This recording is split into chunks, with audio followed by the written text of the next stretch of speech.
Hello বন্ধুরা, good morning.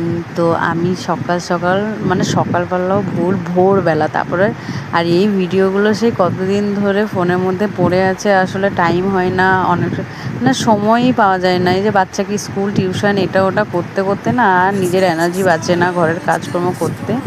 তো আমি বাপের বাড়ি যখনই যাই তখন আমাকে ভোরবেলাতে ট্রেন ধরতে হয়, যেহেতু 6:25 ট্রেন ভোরবেলাতে। আর এটা যেহেতু শীতকাল, তো মনে হচ্ছে যেন আমি একদম 3টে 4টের সময় উঠে মানে যাচ্ছি, এরকম মনে হচ্ছে।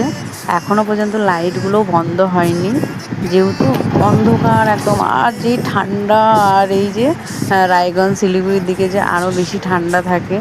তো হঠাৎ করেই যাচ্ছি, মাকে বলিনি, মা বাবা কেউ যায় না। তো কিছুক্ষণ দাঁড়ানোর পরে ট্রেনটাও আসলো।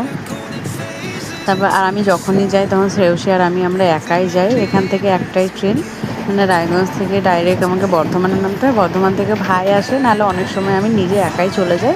তারপরে ওখান থেকে আবার ভাই আসে বা বাবা আসে, এসে নিয়ে যায়।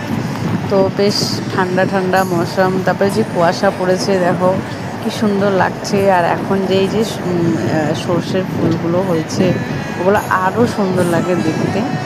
তো হঠাৎ করে যাচ্ছি, সে স্কুলে ছুটি ছিল আর মাকে জানানো হয়নি, তাই চলে যাচ্ছি। হঠাৎ করে দেখি, মানে এর আগে যতবার গেছি ততবার তো সবাইকে জানিয়েই যাই বা গেছি।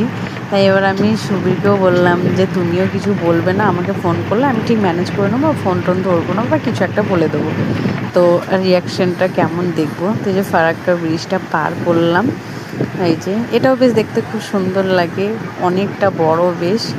তো ফাইনালি আমরা চলে এসেছি। তো শ্রেয়সীকে বলেছি এখানটাতে লুকাতে, মানে আমার ভাই আর বাবা আগে রাস্তাতে দেখে নিয়েছে আমাদেরকে। তো ভাই বলল যে দাঁড়া দিদি, তুই আগে তুই যাস না, আমি গিয়ে বেলবো যে দিদি মা আসুক নিচে, মা যখন এসে দেখতে পাবে তো দেখবি মায়ের রিয়াকশানটা কেমন।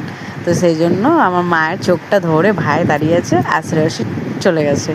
মা তখন মানে ভয় পেয়ে গেছে, বলে কি আমি বারবার ফোন করছি, সারাদিন ফোন তুলছে না, কিছু না। আমি টেনশন করছি যে কি হলো, কিছু হলো নাকি। তো যাই হোক, চলো টাটা, দেখা হবে নেক্সট ভিডিও।